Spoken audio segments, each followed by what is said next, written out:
حضرت ابو دردہ رضی اللہ تعالیٰ عنہ سے مروی ہے کہ جب ان کی وفات کا وقت آیا تو انہوں نے کہا، میں تمہیں ایک حدیث سناتا ہوں، میں نے رسول اللہ صلی اللہ علیہ وآلہ وسلم سے سنی ہے۔ آپ فرما رہے تھے، اللہ کی عبادت اس طرح کرو جسے تم اسے دیکھ رہے ہو، اگر تم اسے نہیں دیکھ رہے ہو تو وہ تمہیں دیکھ رہا ہے۔ اپنے آپ کو مردوں میں شمار کرو،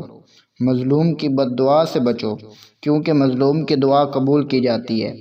اور تم میں سے جو اس بات کی طاقت رکھے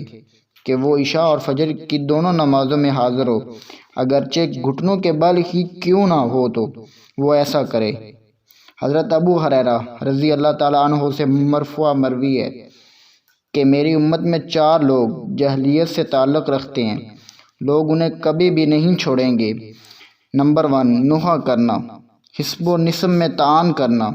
جھوٹ سمجھنا کہ ایک اونٹ کو خارش ہوئی تو اس نے 100 اونٹوں کو خارش زدہ کر دیا،